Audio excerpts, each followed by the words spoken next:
Hear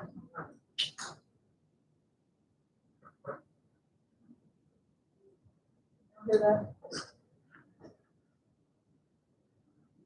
Oh.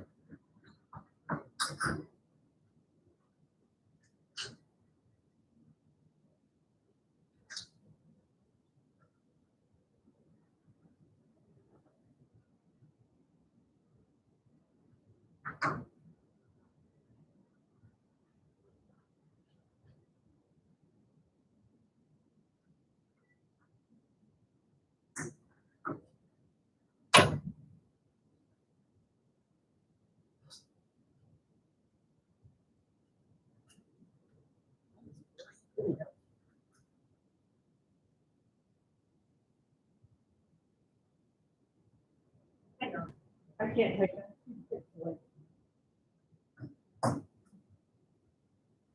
Alright. For a different version of that. That is great.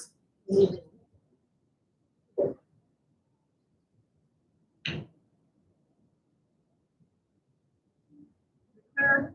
That's clear. Okay.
Okay, any excuse to play a cartoon.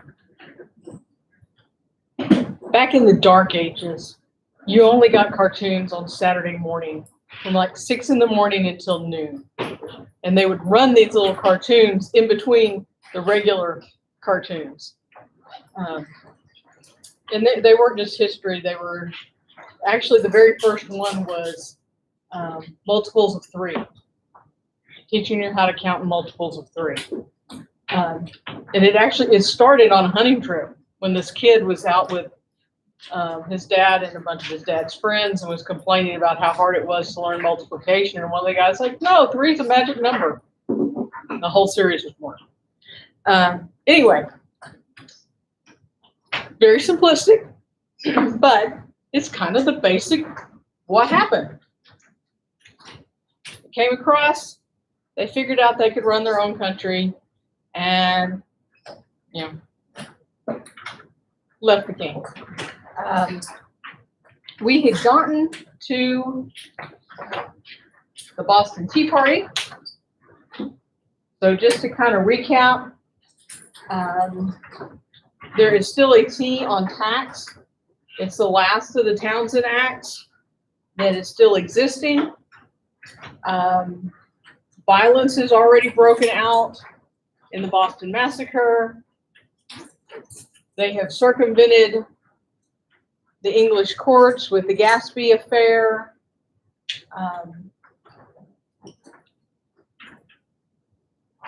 Tensions are rising, and we're just waiting for that spark. And Lord North is going to add the fuel to push that simmering to a boil. To help friends of the East India Company, if any of you are Pirates of the Caribbean fans, East India Company plays a big role in that movie. They were a real company. They traded in tea. Lord North proposed the Tea Act of 1773. This was supposed to bail out an English company. It's not exactly how it ended up working. So the Tea Act of 1773 was going to allow the mismanaged company to send Asian tea directly to America without paying any customs. They weren't going to have to go to England, unload, reload, pay customs, any of that. They could sail directly to the colonies to sell their tea.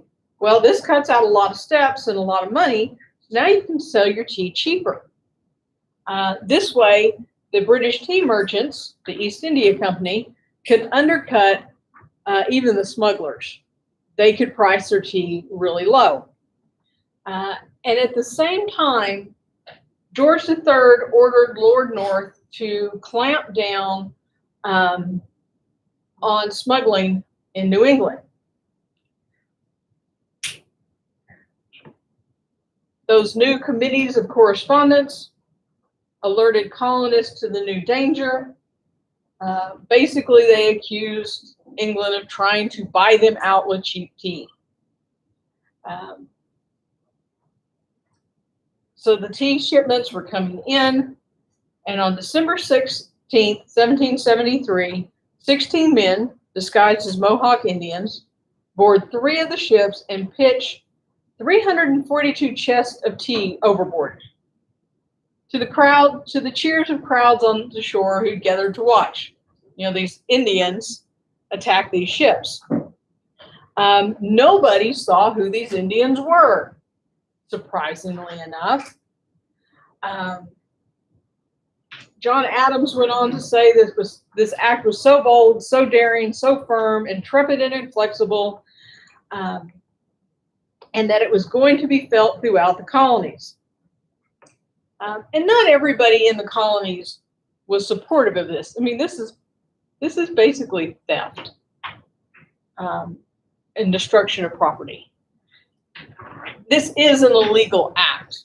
There's no way around it. It is an illegal act. And not everybody in the colonies was up for that. And of course, London was not at all impressed. King George told Lord North that the colonists must either submit or triumph, and instructed Lord North to make an example out of Boston. And they did that by passing what in London were called the Coercive Acts, and in the colonies were called the Intolerable Acts. They were passed in 1774, and they were passed by Parliament to punish Boston.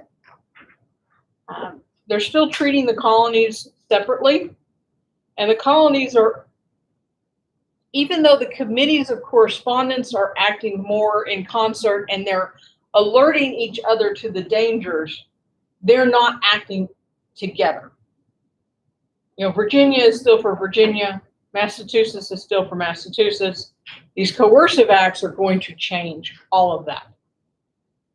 So there were 4 acts. There's the Boston Port Act, which closed the harbor from June 1st, 1774, until Boston had paid for all 342 chests of tea. Now, Boston is a port city.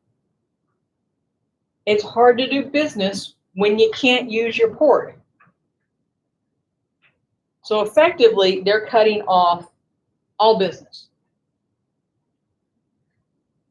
The second is the Act for the Impartial Administration of Justice. And this act let the governor of Massachusetts transfer any case of an official accused of committing an offense in the line of duty to England for trial. So had this passed earlier, those 6 soldiers that went up, or 6 soldiers that went up for trial for the Boston Massacre would have been tried in London rather than in Boston. So basically it gives you immunity as an English official, customs collector, redcoat, whatever. You are no longer going to be tried in the American courts. A new quartering act is passed, which directed local authorities to find lodging for the troops using local homes if necessary. So much like New York has faced, they're now going to have to find places to put probably pretty much all of those 2,000 soldiers that had pulled out of Boston earlier to kind of let things calm down. They're coming back in. And then there's the Massachusetts Government Act, which made all of the colonies' council and law officials appointed rather than elected, and stated that sheriffs would select jurors. So no longer do you have an impartially selected jury if you have a trial. And it went on to say that no town meetings could be held without the governor's consent. To make matters worse, on May 1774, General Thomas Gage, who is a military man and general, replaces Hutchinson as governor of Massachusetts and assumed command of 4,000 troops in Boston. So it's more than just the 2,000 that left earlier. These 4 acts were designed to isolate Boston and make it an example. And in a way it worked. It was an example to all of the colonies of what the crown can do to you if you piss them off.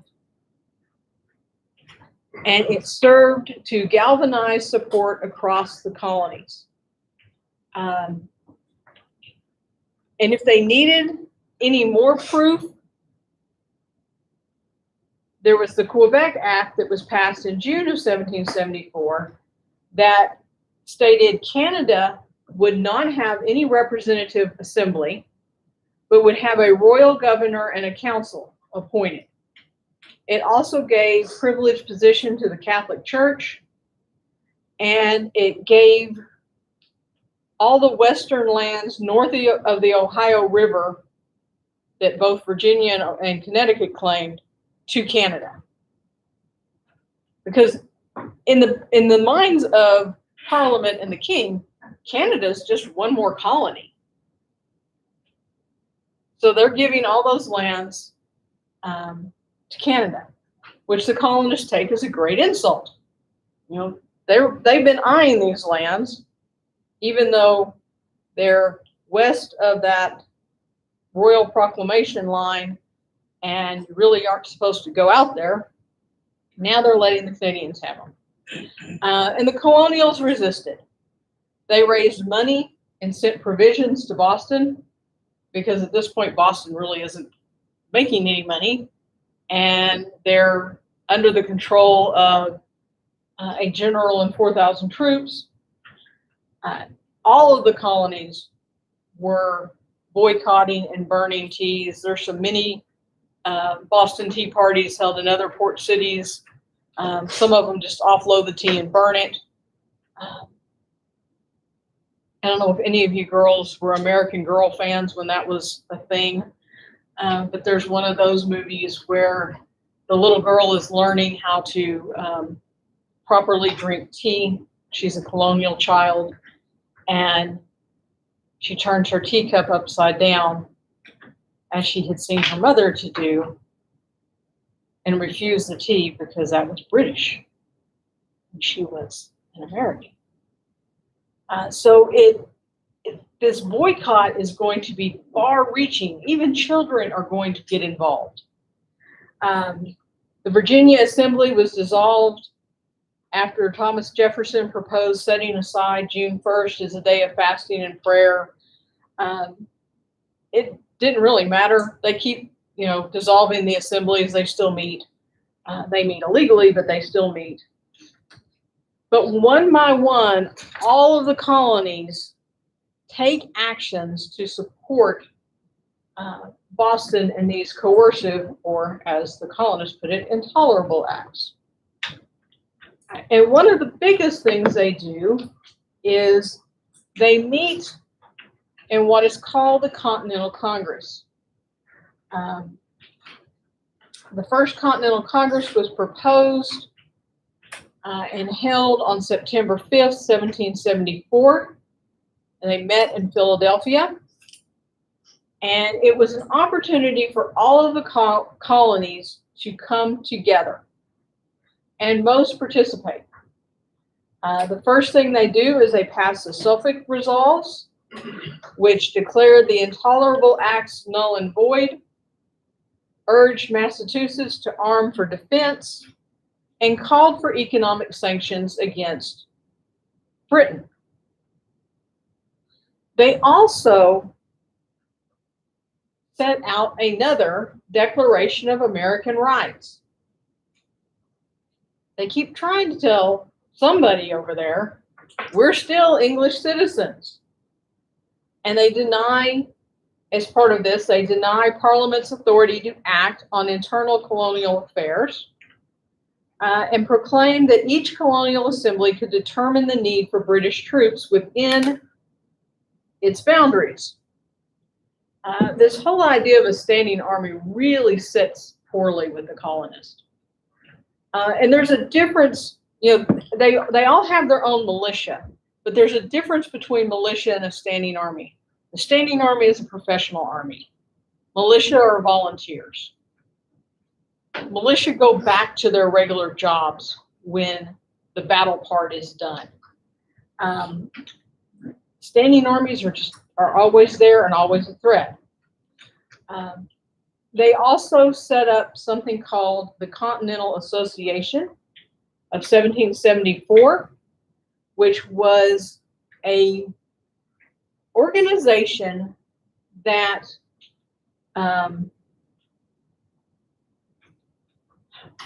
organizes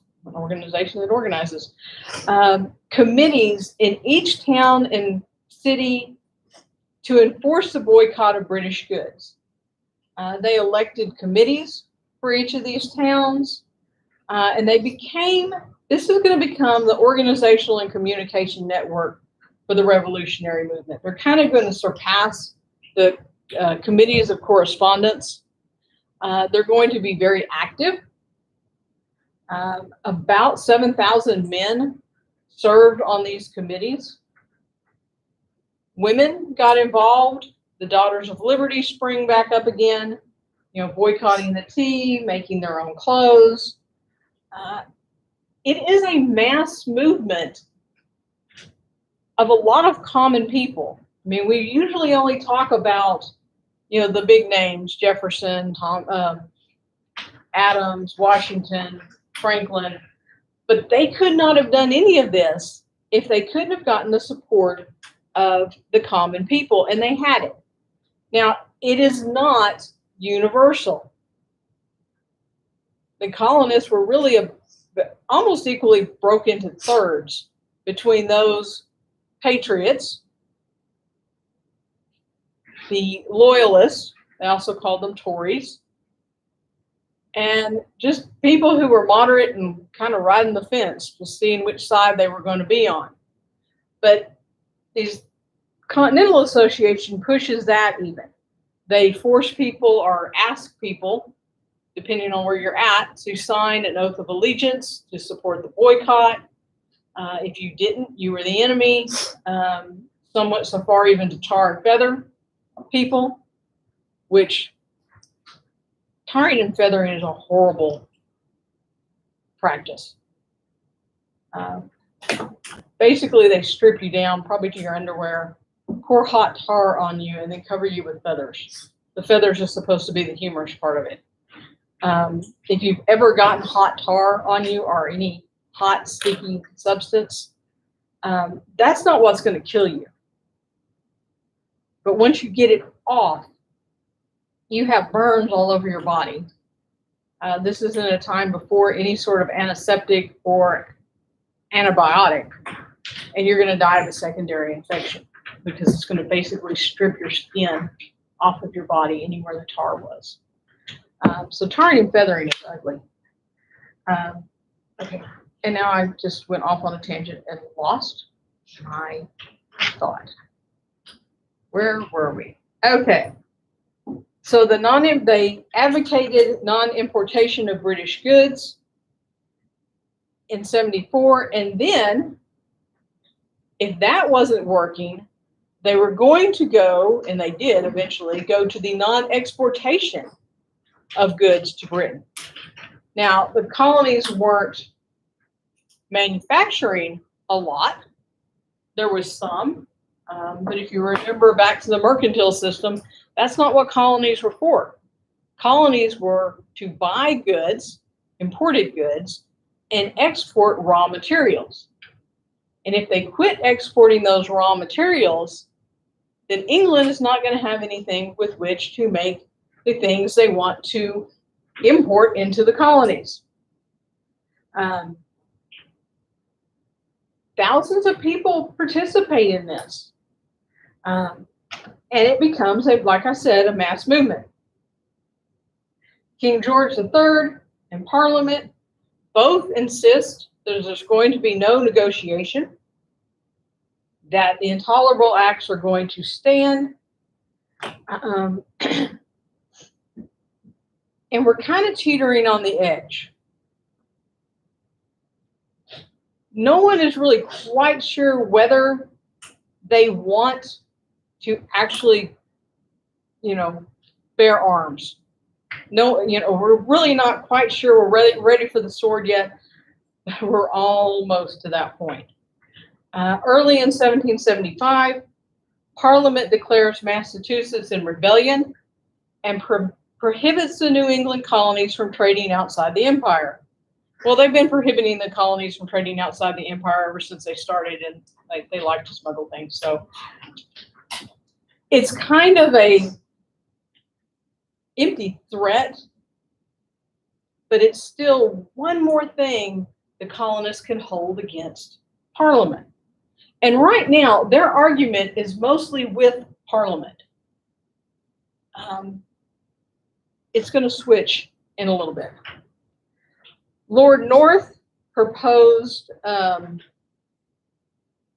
because this non-importation agreement was working, Lord North will eventually, in February of 1775, propose a conciliatory resolution.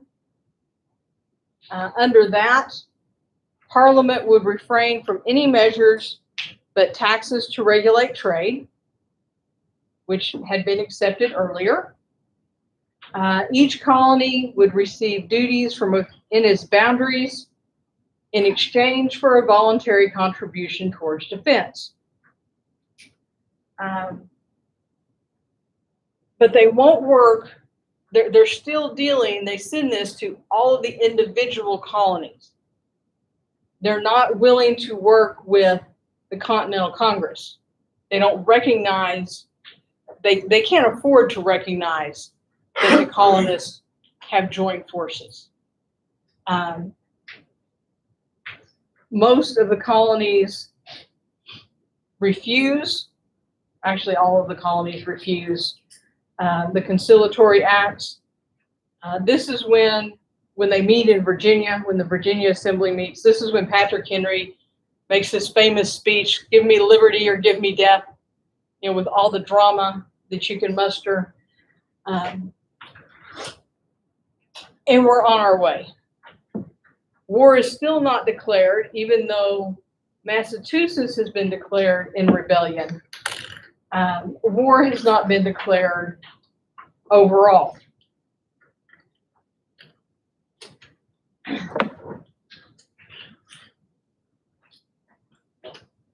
The Crown and Parliament are still pretty confident that the colonists won't actually fight. And if they do, that they will be easily taken down. I can't think of a better word. One officer, and I didn't write down the exact quote, so I'm going to paraphrase it, basically said, "One smart conflict, burn 2 or 3 of their towns, and all will be all right." Basically we can scare them into behaving. But to make sure, and because Massachusetts is under open rebellion, in the words of the king, General Thomas Gage received secret orders on April 14, 1775, to stop the rebellion in Massachusetts. He decides the way to do this is to arrest the rebel leaders at Concord and seize the supply depot where all the gunpowder is, that's just a small distance away. So on April 18th, 700 redcoats gather on the Boston Common to set out. The Patriots were ready. Paul Revere and William Dawes were sent out to spread the word. The famous ride of Paul Revere. That ride actually involved like 6 people, including 1 woman. But Paul Revere gets all the credit. But that's okay. Revere reached Lexington about midnight, alerted Hancock and Adams, who were hiding there. He rode on to Concord with Dawes and a man named Samuel Prescott. The 3 are caught, but Prescott manages to get away and go on to alert the rest of the colonists, or the rest of Massachusetts area. On April 19th, Captain John Parker, who's the American, this is the American side, and 70 Minutemen. So the Minutemen were the American militia. They could be called up within a minute. Were lined up on the Lexington Green. Now, Parker did not intend to fire a shot. He intended their presence to be a silent protest. Major Pitcairn, he's the one that said, we could burn a few of their towns and that they would all just fall into line. Rode in. He was leading those 700 redcoats through, shouting, swinging a sword, calling them names, telling them to disperse. Somebody fired. Nobody knows whether it was one of the Minutemen, if it was somebody who was gathered nearby, because a lot of these battles are like spectator sports. People line up to watch, and there are always people around. Anyway, somebody fired. The British fired a volley, followed by bayonets, left 8 dead and 10 wounded. Pitcairn got control of his troops and left. By the time they got to Concord, most of the ammo had been carried off because they had been alerted. The British destroy what's left.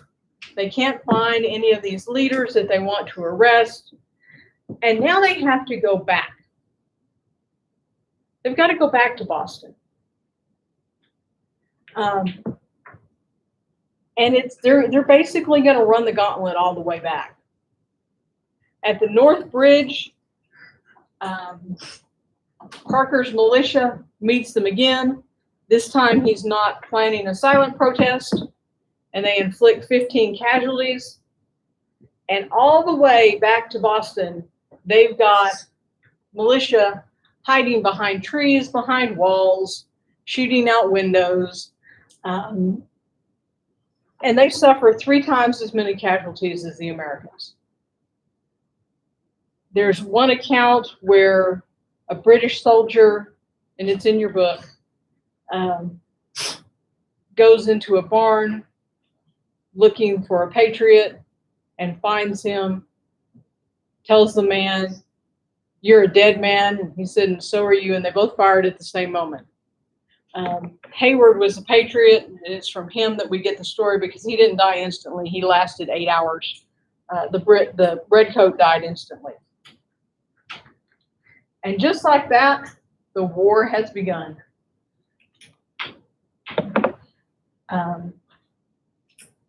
The Second Continental Congress is going to meet on May 10th, 1775. Boston is put under siege by the British. But the fighting has now spread beyond Boston. Fort Ticonderoga, which if you did the extra credit, you kind of know where that is now, fell to the Green Mountain Boys under Ethan Allen from Vermont and the Massachusetts Volunteers under Benedict Arnold. At this point, Benedict Arnold is on the side of the Patriots. He's going to switch sides.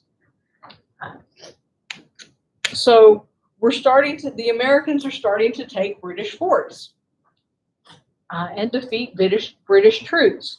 2 days later, they take Crown Point, which is another fort north of Ticonderoga. And on June 15th, Washington is named commander-in-chief with the stipulation he's to receive no pay. And that was from his side. Washington was pretty much their choice. He had the most experience, even though the experience he has was the French and Indian Wars. And at least in the beginning of that, he didn't do all that great.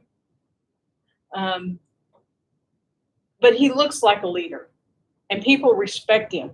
He's tall. He rides a horse well. He's calm. You know, he can keep his head. Things that you need in a leader.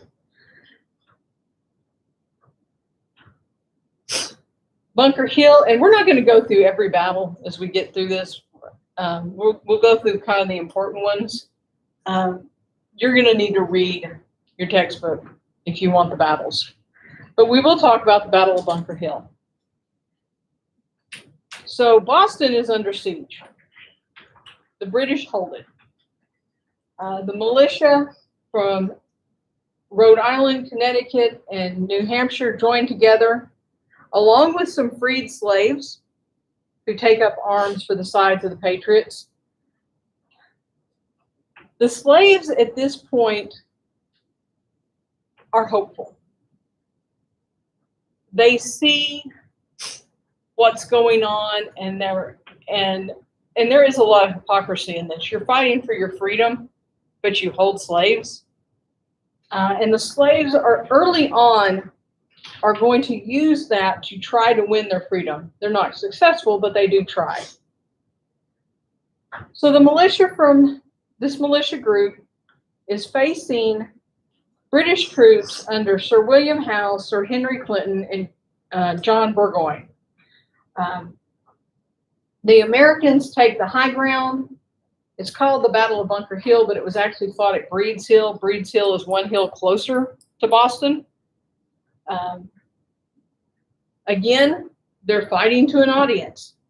People are gathered on rooftops and on church steeples. And the British troops line up and run up the hill, just like good little troops should. And they're mowed down. It takes 3 waves before they break through at the top of Breed's Hill.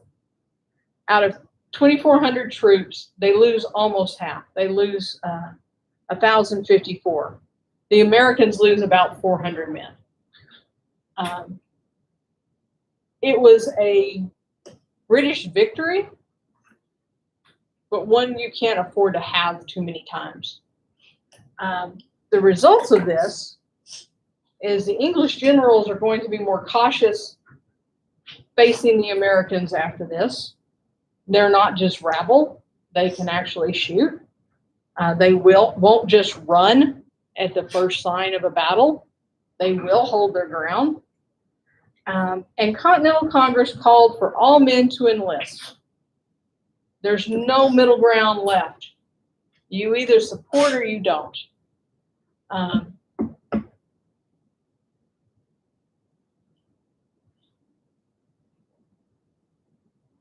people start enlisting.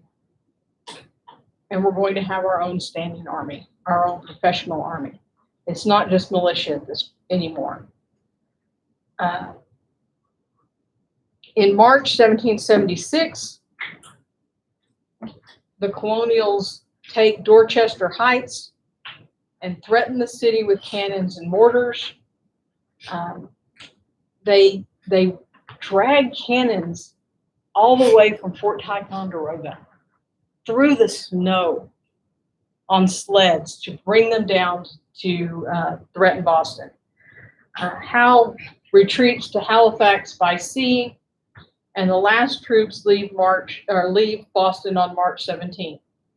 And not only does Howe retreat, well, all of the soldiers retreat, a lot of the loyalists go with them.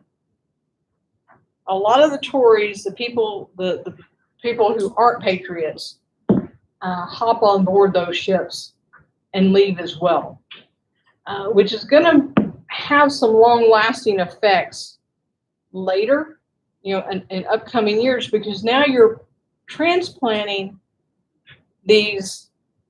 Now they're British Americans, but they're being transplanted to places like Halifax in Canada, and they're going to bring with them some of these liberal ideas that the patriots, they're not ready to completely go rogue, but they like some of the ideas, and it's going to affect these other colonies that they land in.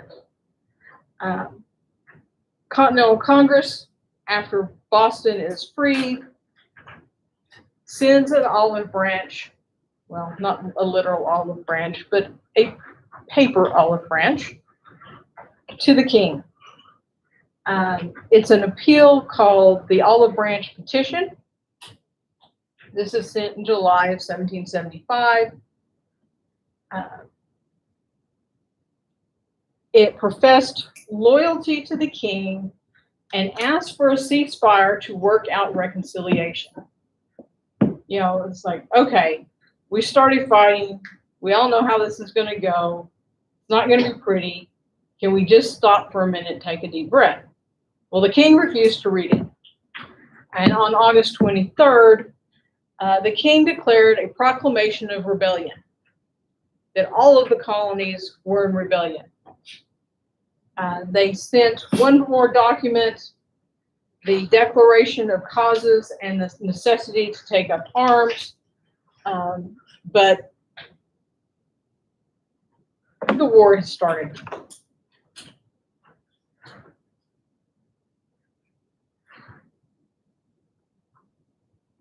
And it's, we lost the first big battle of Bunker Hill, but we did manage to run the British out.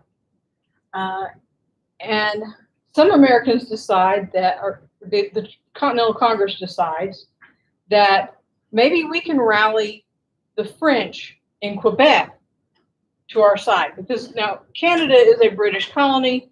They won it in the French and Indian Wars, but there's still a huge French population in Canada. And the Canadians hate the British. They just do, arch enemies. So we decide we'll attack Quebec. We'll get the French to come over to our side, and Canada will become the 14th colony. And then we'll have all of this. Unfortunately, and this is going to work kind of the same for the British with the Loyalists later, the French weren't quite willing to just jump on board. Not only that, they get up there and smallpox infects the troops. And a lot of the enlistees had enlisted for 6 months to a year, and their enlistments were running out. So faced with troops that were sick, that were at the end of their enlistment, Montgomery and Benedict Arnold, Richard Montgomery and Benedict Arnold, who were in charge of the troops, couldn't afford to wait until smallpox had run its course, and they attack, they lose, they're sent on retreat, and unfortunately they can't leave the smallpox behind. So they retreat with the smallpox and head back south to the colonies. It's their first big military setback. And smallpox becomes a real problem. There are times when over a third of the army is down with smallpox. And when these guys' enlistment runs out, they take it home with them.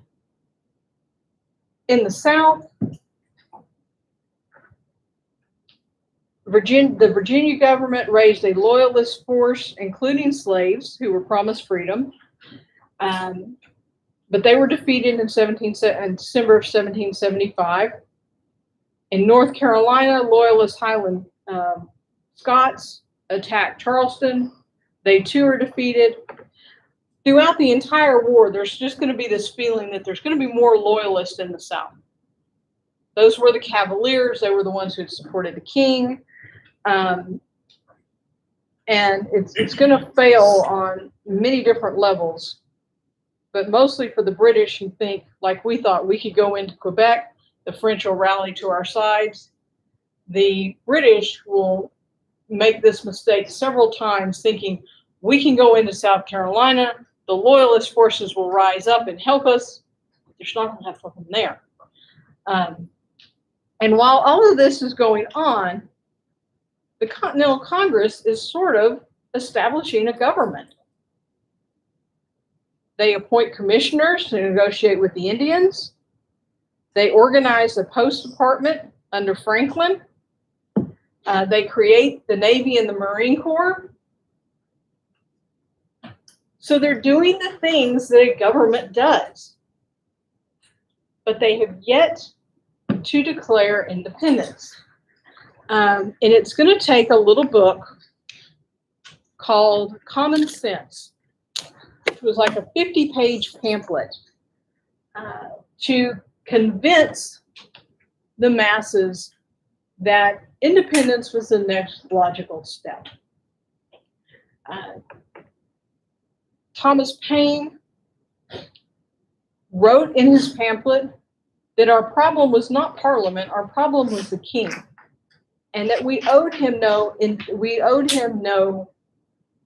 loyalty, that he had abandoned the colonists, and that we could basically run our country on our own. It sold well. Over 150,000 copies were printed in 3 months in the colonies and read, which is a lot. And colonies, one by one, authorized their delegates to move on independence.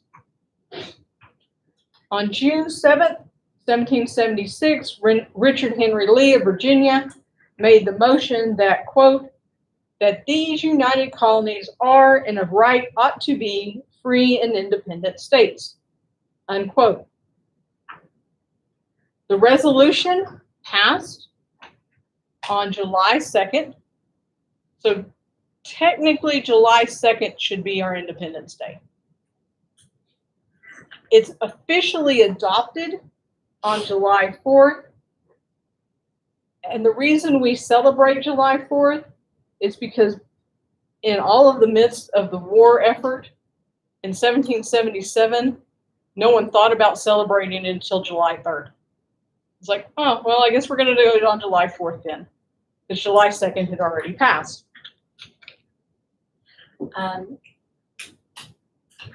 So when Richard Henry Lee made his motion back in June, the Continental Congress had appointed Jefferson, Franklin, John Adams, Robert Livingston, and Roger Sherman the task of writing this public explanation of colonial discontent and rationale for independence. Livingston, Franklin, and Sherman said, Jefferson, you and Adams write it. And Adams was like, no, Jefferson, you're a really good writer. You write it.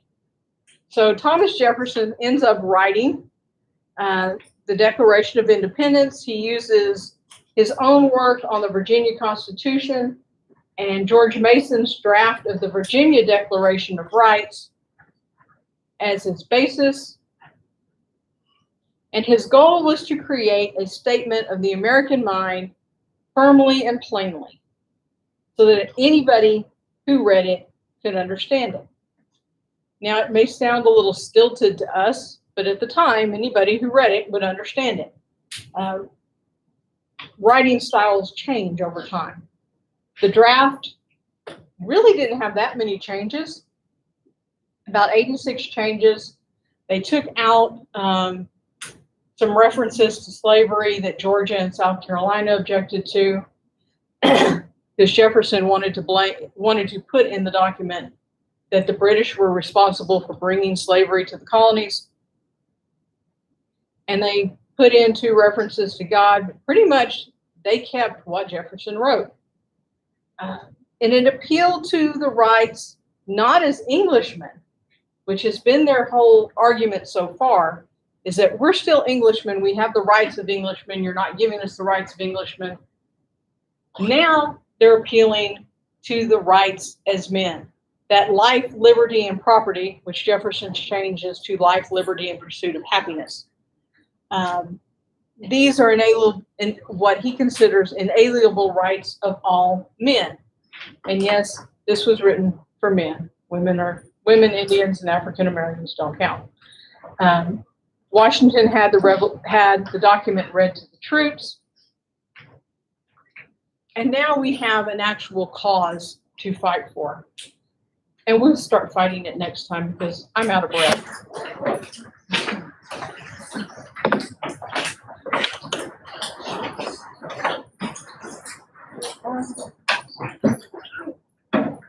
Is there a signage? Oh, no, I forgot to do a signage. I wrote it out. I just forgot to pass it around. Oh. Here, y'all sign in. We have 4 minutes. Y'all can.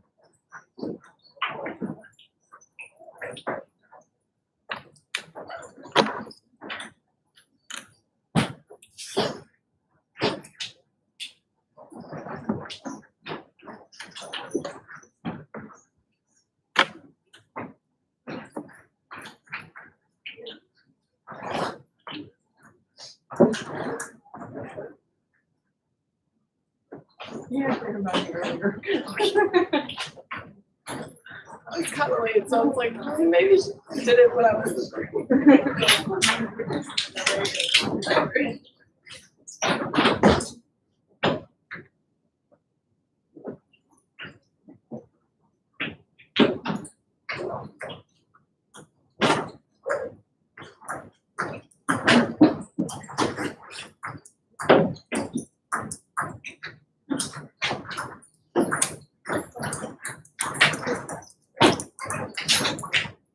Y'all are doing good.